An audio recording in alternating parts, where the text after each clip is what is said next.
வையகம் வாழ்க வளமுடன். தெய்வ அறிவே திருந்திய அறிவாம் பொய்யும் நல்வழி உள்ளுணர் தவமே செய்யும் வினைகளை சீரமைத்திட வருவாய் அருள்வாய் குருவே என குருவின் பொன்மலர் பாதம் வணங்கி மணவழக்கலை என்னும் விரிந்த விருட்சத்தின் வேறாக விளங்கும் அன்னை லோகாம்பாள் அவர்களையும் வணங்கி இருவரும் சுக்குமமாக நம்மோடு கலந்து நாம் உய்வு பெற உதவுவார்களாக என வேண்டி விரும்பி கேட்டுக்கொண்டு இன்றைய தவம் எடுத்த நேசமலரம்மா அவர்கள் அருமையானதொரு தவம், அவர்களுக்கும் நன்றி கூறி நார்வே டென்மார்க் வேதாத்திரிய உறவுகளுக்கு அன்பான காலை வணக்கத்தை தெரிவித்துக் கொண்டு மேலும் இங்கு கூடியுள்ள ஆசிரியர் பெருமக்கள் அனைவருக்கும் அன்பான வணக்கங்களும் நன்றிகளும் கூறி இன்றைய தலைப்பான ஐயுணர்வும் மெய்யுணர்வும் என்பதை பற்றி சிறிது சிந்தனை செய்வோம். இன்றைய தலைப்பின் பொருள் நம் வேதாத்திரிய அன்பர்கள் அனைவரும் அறிந்த ஒன்றே. தினமும் அதனோடு தானே பயணித்து கொண்டே இருக்கிறோம் நாம். இதையே அருள் தந்தை அவர்கள் ஒரு பாடலில் கூறுகிறார்கள். பூரண பொருளே புதுமையடைந்து ஆரணமாகிய அணுவாய் விரிந்து ஓரறிவினம் முதல் ஐயறிவினம் வரை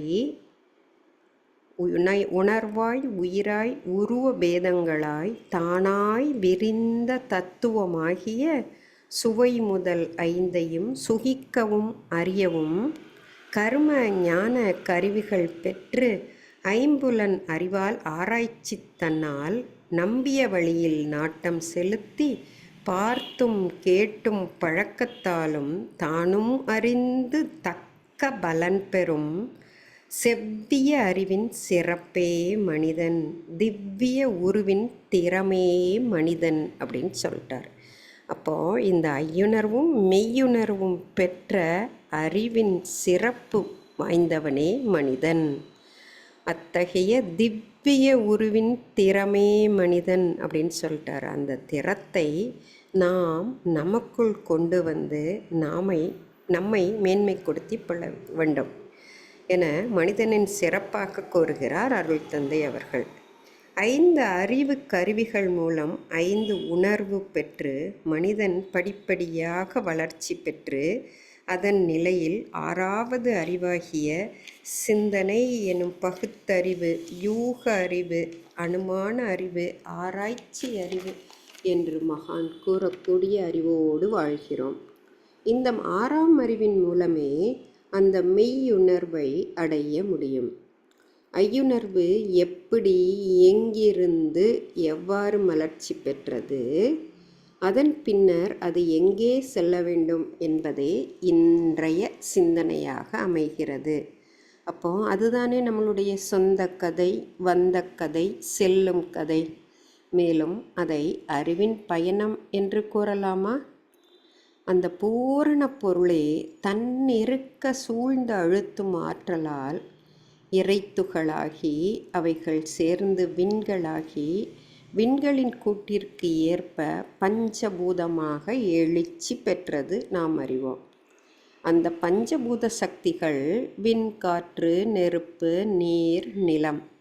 அந்த நிலம் என்ற 5வது மாற்றத்தில், 5வதாக வந்த தத்துவ மாற்றத்தில் அந்த திடப்பகுதியோடு மேலும் 4 பௌதீகங்கள் சரியான விகிதாச்சாரத்தில் ஒன்று கூடும்போது ஓரறிவு உயிரினமாகிய தாவரம் என்பது உருவாகியது. அதாவது முதல் பௌதீகமாகிய விண்ணின் அழுத்த உணர்வு தன்மாற்றம் அடைந்து அதில் ஒரு பெரிய உலக உருண்டை உருவானது. அது பல பல படைப்புகளின் தோற்ற நிகழ்வாகவே திகழ்கிறது. நிலம்தானே அனைத்திற்கும் படைப்பாற்றலை கொடுக்கும், அனைத்து உயிரினங்களுக்கும் படைப்பாற்றலை கொடுக்கும் அளப்பரிய சக்தி. அதற்கெல்லாம் அந்த நிலத்தில் இன்னும் 4 சேர்ந்து தாவரம் உருவாகியது. அந்த தாவரத்தின் முதலாவதாக வைத்த பெயர் வரம்தா என இறைநிலையால் இன்னும் பல பல படைப்புகள் உருவாக்கப்பட வேண்டும். அனைத்திற்கும் வரம் தரும் வகையாக, அதாவது உணவு உயிர் கொடுக்கும் வகையாக இந்த தாவரம் அமைந்ததால் அதை தாவரம் என்று கூறி முதல் பெயரிட்டு அழைத்திருக்கிறார்கள். அப்போ அந்த முதலாவது வந்த தாவரம் முழுவதையும் பின்னால் வந்த 5 உயிரினங்களுக்கும் கொடுத்து வாழ்விக்கும் ஒரு ஆற்றல் பெற்றது அப்படின்னே சொல்லலாம். அந்த தாவரமே மீண்டும் தன்மாற்றம் பெற்று பெற்று பெற்று மனிதனிடம் மற்றும் மற்ற உயிரினங்களிடம் தோலாக மலர்ச்சி பெற்றது, அதாவது அழுத்த உணர்வாக தோன்றியது. அப்போ முதலில் தோன்றிய உணர்வு அழுத்த உணர்வு, தோன்றினது விண் என்ற சக்தி, தோன்றியது நிலத்தில். இவ்வாறு விண் என்ற உயிர் அந்த நிலத்தில் புல்லாகி பூடாகி புழுவாகி மரமாகி பல்மிருகமாய் பறவையாய் பாம்பாய் தேவராய் கணங்கழாய் அப்படின்னு மாணிக்கவாசகர் சொல்லுவார். அதுபோல் மேலும் மேலும் மேலும் வளர்ச்சி பெற்றது. அப்போது அந்த நிலம் அந்த தோற்றத்தோடு நிறுத்திடல, இன்னும் அந்த நிலத்தின் அழுத்தம் காரணமாக அங்கே உள்ள விண்சக்தி விதையாக முளைத்து புல் பூண்டாக ஆகியது. அப்படியே அந்த புல் பூண்டு தாவரமாகி துளிர் விட்டு இலை விட்டு பூவாகி காயாகி கனியாகி கனிகளில் உள்ள விதைகள் சரியானபடி விதைக்கப்பட்டால் அதே தாவரம் மீண்டும் வளரும். விதைக்கப்படாது நாம் சேமித்து வைக்கும் போது அதன் உள்ளே உள்ள உயிராற்றல் எழுச்சி பெற்று அடுத்த இனம் புழுவாக பரிணமிக்கிறது.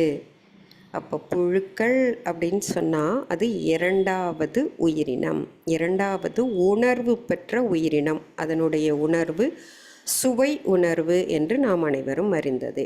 அந்த சுவை உணர்வுக்காக அது தன்னுடைய உணவை இடம் விட்டு இடம் நகர்ந்து நகர்ந்து நகர்ந்து தேடி செல்லும் நிலையில் அந்த அடுத்த இனம் பரிணமிக்கிறது.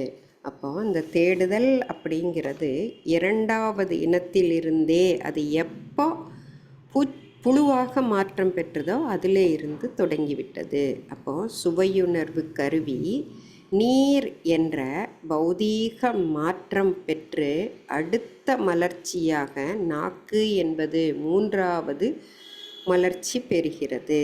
அப்போ அடுத்த உயிரினம் புழுக்களுக்கு அடுத்த உயிரினம் என்ன அப்படின்னு சொன்னால் பூச்சி இனம்.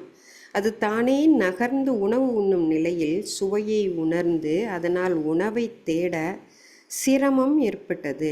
இந்த சிரமத்தால் அந்த புழு என்ன செஞ்சதுன்னா தன்னைத்தானே ஒரு கூடு கட்டி இறைநிலையிடம் தவம் இருந்து பெற்றதான் மூக்கு என்ற மனம் உணர் கருவி அப்படின்னு ஒரு ஆசிரியர் உணர்த்துறாங்க. அப்போ தன்னைத்தானே ஒரு கூடு கட்டி தவம் இருந்து அடுத்த மலர்ச்சி 3வது முகர்தல், அதாவது மனம் என்ற உணர்வை பெற்றுக்கொண்டு பூச்சி இனமாக மாறியது அப்படின்னு சொல்லலாம். சரி, பூச்சி இனம் வந்தவுடனே அதனால் நிறைவு ஏற்பட்டதா, அதற்கு திருப்தி கிடைத்ததா அப்படின்னா கிடைக்கல. மேலும் மேலும் வேண்டுதல் தொடர்கிறது. அப்போது நெருப்பு என்ற பௌதீகம் மாற்றம் பெற்று அந்த உயிரினத்திடம் பார்வை என்ற உணர்வு ஏற்பட்டது.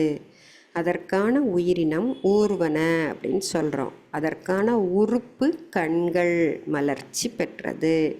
இவ்வாறாக முதலில் தோல், 2வதாக நாக்கு, 3வது மூக்கு, 4வதாக கண்கள் வரை மலர்ச்சி பெற்று விட்டது. அதன் பின்னும் தேடுதல் தொடர்ந்து கொண்டே இருந்தது, வேண்டுதல் நிலைத்து கொண்டே இருந்தது. அப்போது காற்று என்ற 2வது பௌதீக பிரிவு மாற்றம் பெற்று கேட்டல் என்ற உணர்வாக பரிணமித்தது. அதற்கான உயிரினம் விலங்குகள், அதற்கான கருவி காதுகள். அப்போது தோல், கண், காது, மூக்கு எல்லாம் 5ம் பெற்று ஒரு விலங்கினம் உருவாகிவிட்டது. அந்த விலங்கினத்தில் மேலும் அந்த அறிவு வளர்ச்சி பெற பெற அதன் பின் மனிதன் உருவாகி உள்ளான் என்று வகைப்படுத்துகிறார் குருபிரான். மனிதனுக்கு இந்த 5 உணர்வுகள் முழுமையான வளர்ச்சி பெற்ற நிலையிலேயே நமக்கு என்ன தோன்றுறது அப்படின்னா 6வது அறிவு என்பது தோன்றுகிறது அப்படிங்கிறாரு மகான். அப்போ அந்த 6வது அறிவு என்பது தோன்றும் போது தான் அந்த நிலையில் நம்மிடம் மாற்றம் ஏற்படுகிறது. 6வது அறிவு என்ன அப்படின்னு சொன்னால் நாம் அனைவரும் அறிவோம். 5 உணர்வுகளை கடந்து அறிவு வளர்ச்சி பெறும் 6வது அறிவாக வளர்ச்சி பெறுகிறது. 6வது அறிவின் மூலம் மனிதன் தான் எங்கிருந்து வந்தோம், எங்கே செல்லப் போகிறோம் என்பதை அறிந்து கொண்டு அதன்படி தன் வாழ்வை நடத்த முயற்சிக்கிறான். அந்த நிலையில் 6வது அறிவு மலர்ச்சி பெறுகிறது. அப்போ அந்த 5 அறிவும் எப்படி முதிர்ச்சி பெறும் அப்படின்னா 5 அறிவு முதிர்ச்சி பெற்ற நிலையில்தான் 5 அறிவும் 100% எப்போ வளருதோ அந்த நிலையில் தான் 6வது அறிவு தோன்றும் அப்படின்னு மகான் சொல்கிறாங்க. அந்த 6வது அறிவு தோன்றுவதற்கு கண்கள் மூலம், பார்வை உணர்வு மூலம் 83.2% எடுத்துக்கொள்ளுதான் இந்த அறிவு. நாக்கு மூலமாக 2.14%, கேட்டல் உணர்வு மூலமாக 13.5%, தோல் மூலமாக 1.16%, மூக்கு மூலமாக 0.63 என்ற அளவில் இந்த அனைத்தையும் நாம் கூட்டினோம் என்றால் அதற்கான மொத்தம் 100% வரும். அப்போ இந்த 100% ஐயுணர்வு வளர்ச்சி பெற்ற நிலையில்தான், முதிர்ந்த நிலையில்தான் 6வது அறிவாகிய யூக அறிவு, சிந்தனை சக்தியாகிய அறிவு மாற்றம் பெறுகிறது என்கிறார் மகான். அப்போ இந்த 6வது அறிவு மலர்ச்சி பெறும் போதுதான் நமக்கு என்ன தோன்றுது அப்படின்னு சொன்னால், நாம் எங்கிருந்து வந்தோம், நாம் எங்கே செல்ல போகிறோம் என்ற நிலை தோன்றுவதாக மகான் கூறுகிறார். அந்த 6வது அறிவின் துணை கொண்டு மெய்ப்பொருளை அடைய முடியும். அதுவே உய்யும் வகை என அருள் தந்தை கூறுகிறார். அதற்காக அருள் தந்தை ஒரு பாடல் கூறுறாங்க. ஐயுணர்வின் புலன்களோடு யூக வேக அரூப நிலையுணர் ஆற்றல்கள் ஒன்று கூடி மெய்யுணர்வின் வழி வாழும் ஆற்றல் பெற்ற மேலான மனித இனம் பாசம் பற்றாம் மையிருளில் அகப்பட்டு மயக்கம் கொண்டு மனம் அமைதியற்று துன்புறுதல் கண்டோம் அப்படிங்கிறாங்க. அப்போ அதற்கான உய்யும் வகை என்ன? உலக உடைமைகள் அனைத்தும் பொதுவாகும், பொது முறையும் ஆகும் அப்படின்னு சொல்கிறாங்க. அப்போ அந்த ஐயுணர்வோடு சேர்ந்து யூக அறிவியாகிய மனம் கொண்டு அந்த அரூப நிலையாகிய மெய்ப்பொருளை உணர்ந்து வாழும் ஆற்றல் பெற்ற மனிதன் மேலே வரவிடாமல் 5 உணர்வுகளும் மயக்குமாம். மயக்கத்தால் இன்பம், துன்பம், பற்று, பாசம், சலிப்பு, போதுண்டா சாமி அப்படின்ற ஒரு நிலை, எங்கே அமைதி என்ற தேடும் ஒரு நிலை ஏற்படும் அப்படின்னு மகான் சொல்கிறாங்க. சரி, அது நமக்கு மட்டும்தானா ஏற்படும் அப்படின்னு கொஞ்சம் சித்தர்கள் வாழ்க்கைக்குள்ளே போய் பார்த்தோம் அப்படின்னா அதற்கு ஒரு சித்தர் ஒரு பாடல் சொல்கிறாரு. பார்ப்பானகத்தே பார்ப்பசு ஐந்துள மெய்ப்பாரும் இன்றியே வெறித்து திரிவன, பார்ப்பான் கிட்டினால் வெறியும் அடங்கினால் பார்ப்பான் பசு ஐந்தும் பாலாய்ச் சொரியுமே அப்படிங்கிறாங்க. அப்போ பார்ப்பான் என்று இங்கே சித்தர் குறிப்பிடுவது தன்னை பார்ப்பவன், தன் நிலை அறிபவன், தன்னை உணர்பவன்.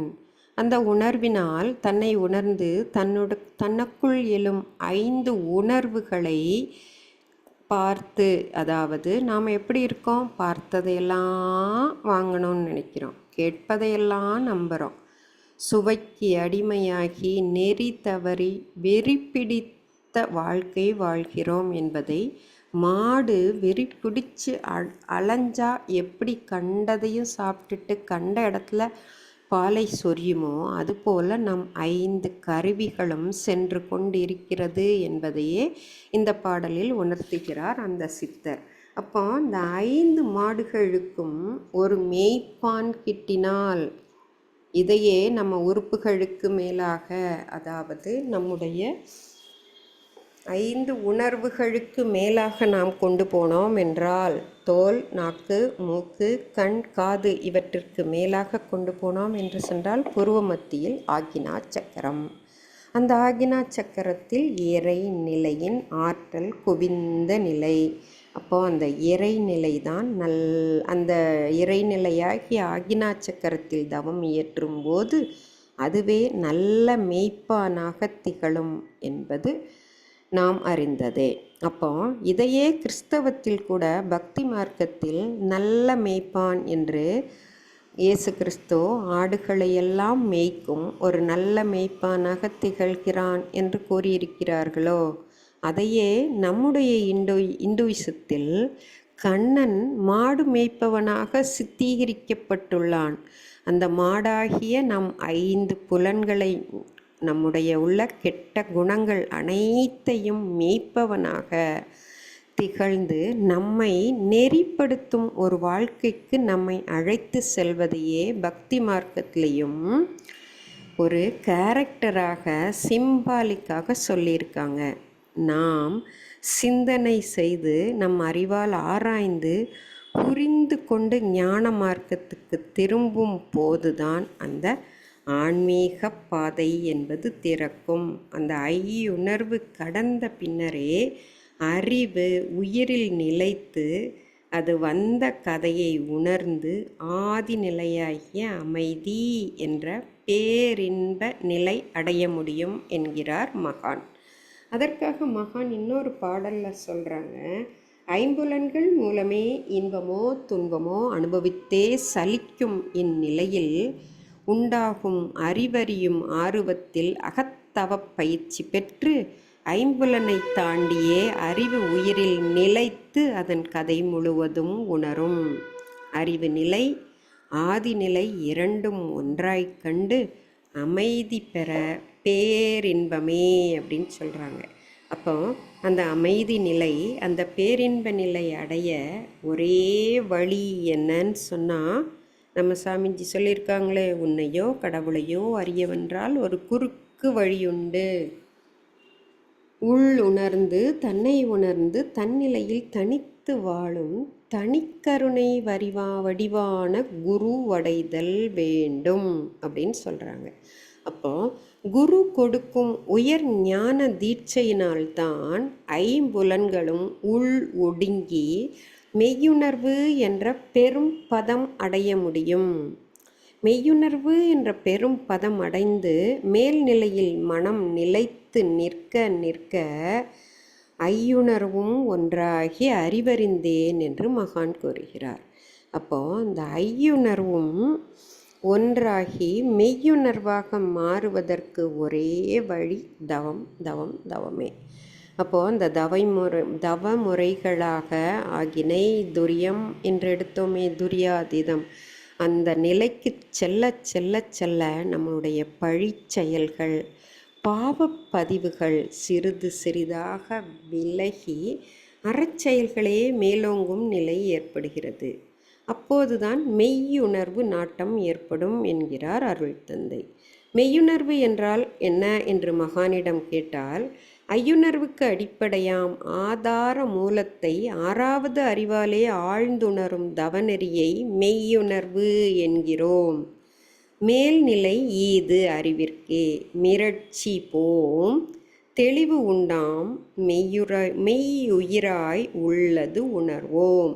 அந்த மெய்யுணர்வை உணர்ந்து கொண்ட போதுதான் மிரட்சி பயம் அனைத்தும் போகும், தெளிவு உண்டாகும் அப்படிங்கிறாங்க. இப்போ முதலையே பார்த்தமே, அனைத்திற்கும் மூலம் அந்த மெய்யான உணர்வு, அதுவே ஆதி எனும் பரம்பொருள். எழுச்சி பெற்று நீதி நெறி உணர் மாந்தராக நாம் வந்தோம். நம்மிடம் இறைநிலையே முழுமைத்தன்மையில் அதையே உணரும் மனம் என்ற 6வது உணர்வாக வெளிப்பட்டது. நாம் அனைவரும் அறிவோம், மனம் + இதம் = மனிதம். அப்போ இயற்கையாகிய நந்தவனத்தில் பூத்த இறுதி மலர், அழகு மலர், அற்புத மலர் மனிதன் தானே. அதற்கு பின் உயிரினம் என்பது இல்லையே. அதனால் அந்த ஆறாவது அறிவு வளர்ச்சி பெற்று தன் மூலத்தை காண விழைகிறது, தேடுகிறது, அலைகிறது என்றே சொல்லலாம். ஏன்னா அது அருபந்தானே, அப்போது விரிந்து கொண்டே தானே இருக்கும். அதைத்தான் மகான் ஆதியனும் பிரம்மம் அது கடல் போல் ஒன்று, அதிலெழுந்த ஜீவனெல்லாம் அலை போல் ஆகும் என்கிறார்கள். அந்த ஐவுணர்வாக எழுச்சி பெற்று மலர்ச்சி பெற்று முற்றிய நிலையில் ஆறாவது அறிவாக ஆராய்ச்சி செய்து வந்த பாதையில் பயணித்து முழுமை அடைதல். அதைத்தான் 6 என்ற எண் கூட கூறுகிறது என்று ஒரு ஆசிரியர் விரித்துரைத்தார். அதாவது 6 என்பது ஒரு புள்ளியில் துவங்கி கீழ் நோக்கி வந்து மீண்டும் மேலே எழுவதற்கு புறப்பட்டு பாதியில் முடிந்து விட்டது. 6 நம்ம போடும்போது பார்ப்போம். ஏன் பாதியில் முடிந்தது? நாம் வந்த வழியில் பல்வேறு தவறுகள், பல்வேறு களங்கங்கள், அழுக்குகள் நிரம்பி அந்த பாதை அடைப்பட்டு மேலே செல்ல முடியாமல் தடுக்கிறது. அதை நமக்கு அந்த களங்கங்களையும் அந்த அழுக்குகளையும் எவ்வாறு நீக்க வேண்டும் என்று காட்டவே குருமார்கள். அவர்கள் வழி பின்பற்றி மனதை அறிவாக்கி அந்த அறிவை மெய்ப்பொருளோடு இணைக்க வேண்டும். மனம், அறிவு, மெய்ப்பொருள் மூன்றும் மறைப்பொருட்களே நாம் அறிந்ததே. அப்போ மனம், அறிவு, ஆதி எனும் மூன்றும் ஒன்றே, மறைகளெல்லாம் விரித்துணர்த்தும் உண்மை ஈதே அப்படின்னு சொல்கிறாங்க. அப்போ இந்த மனிதன் உயர்ந்த உயர்ந்த சிறப்பில் இந்த தழையை நீக்கி மனதினது ஆதி நிலை அறிய நாடும் மனிதனிடம் இச்சிறப்பே பிறவியின் நோக்கம் அப்படின்னு சொல்லிட்டாங்க.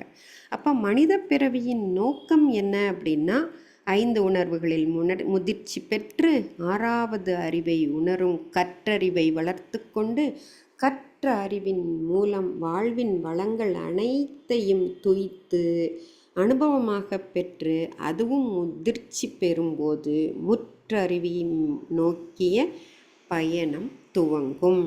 அப்போது ஏற்படும் உணர்வு நிலை மெய்யுணர்வு என்கிறார் மகான். அதையே வள்ளுவர் பொறிவாயில் ஐந்தவித்தான் பொய்தீர் ஒழுக்க நெறி நின்றார் நீடு வாழ்வார் அப்படின்னு முதல் கடவுள் வாழ்த்து அதிகாரத்திலேயே அந்த 5 உணர்வை கடந்து மெய்யுணர்வை பெற அழைக்கிறார் நம்மை. அப்போ அதையே பாரதி ஐம்பொறி ஆட்சிகொள் என பாரதியின் ஆத்திச்சூடியில் கூறுகிறார்.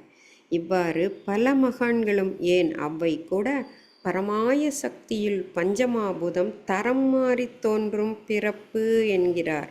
அப்போ நம்ம பிறப்பு முதலாக நாம் பிறப்பதற்குள்ள 24 தத்துவங்கள் என்று கூறுகிறார்கள்.